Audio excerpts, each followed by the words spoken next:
Hi everybody, this is Kimberly Starfish Design Embroidery. I am talking about Groovy today.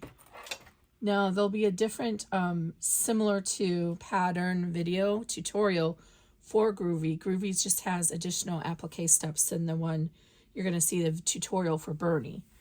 But what I wanted to show you is the versatility of this pattern. Because I make all these steps separate color stops, you can skip some of them to get a whole different look. So on this one here, I only did the very first applique sequence. So I got this little swoopy ice cream or lava look from it. And then on this one, I skipped the first and the last sequence and did the middle sequence and got this kind of look for it. So this is all the same design. What you're going to do is skip some of the steps. So I recommend that you get a little sticky note or something put on your machine and say skip this step. There's a 3-step sequence, right? There's the placement, the bean stitch, and then the satin stitch. So you'll have a 3-step sequence for where you want to skip it. So then what you need to do is measure your pieces. So for example, on this one here, I only did the top one, so I know I need 2 pieces now. So I need this bottom piece, which is the main piece of the bag, and then the applique.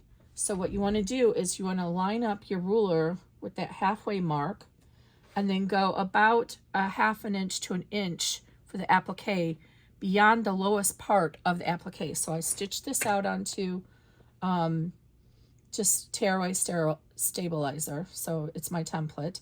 And I always put these I try to always put the shapes on the first die line so that if you want a fussy cut, you can kind of put this on top of your fabric and see underneath. So for the first one, what I did is to measure the applique, the width is going to be the same as in the cutting instructions, but this is the lowest part of the applique. So I'm going to put my ruler up here where the middle of the zipper is, so I have that seam allowance for the zipper stitch and flip. And then you want to go about a 1/2 inch for the applique steps. You want to go about a 1/2 inch to 3/4 inch underneath the lowest point. So in this case, mine is about 2 3/4. So I think I went ahead and measured 3 1/2, just so I have enough room. I'd rather have to cut a little bit extra away than not have enough. So, and then I need this base pattern. So since I was using cotton woven, I just took it all the way up to the zipper. So this is where the bottom of the zipper is going to be. So I took it all the way up to here and measured. So that gives me 3 1/2, but I need another inch just to have that cushion for my seam allowance. So I cut it at 4 1/2. And then when I placed this material underneath, I just placed it right underneath the zipper.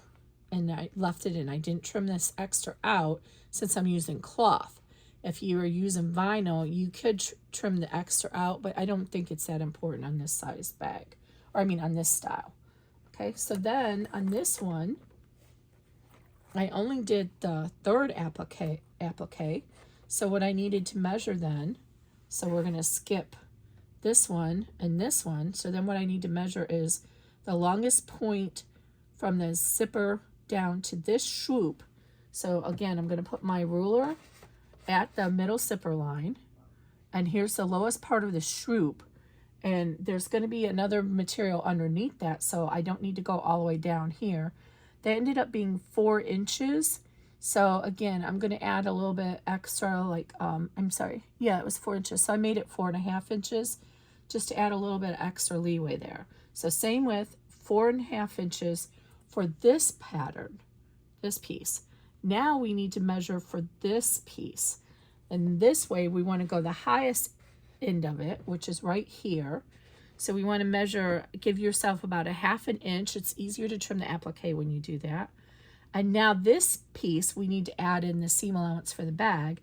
So that's where we want to go ahead and add like 1/2 inch to 1 inch. I just go to 1 inch. So in this case, it goes all the way up to 4 inches. So I cut it 8 inches by 4 inches. So that's what you can do to measure out your pieces if you want to do a separate style bag. If you only wanted to do, say this little corner down here, which would be really cute too, then you would just leave this base the same size. So in this case, it'd be same as the backing, 8" by 6". Because this little corner is just, at this point, it's not going to be enough structure for the whole bag.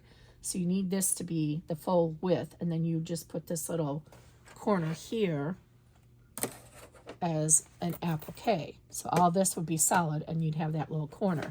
So then the same thing, you would want to go ahead and measure how tall it would be, get that 1/2 inch above the tallest part of the swoop, and then about a good 1/2 inch to 3/4 below it, because this piece will, and this piece will form part of the seam allowance in the bag.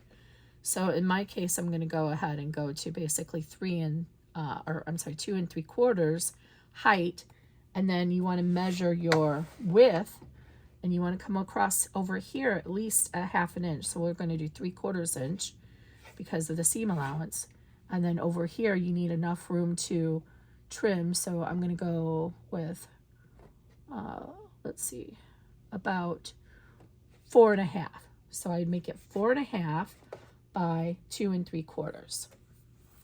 So that's how you do it. And then you can get such a versatile bag because you can really mix and match the pieces and get a whole different look of your bag. In one pattern you can get, so basically multiple variations. I wanted to show you this quickly thing. It's not as easy to see on the but I used lavender and a blue zipper tape. I divided each of them in half and pieced them together just to give a little bit different look. Okay guys, that's all. This is Groovy, and the link will be below for the pattern and supplies and so forth, and I hope you enjoy it. Thank you.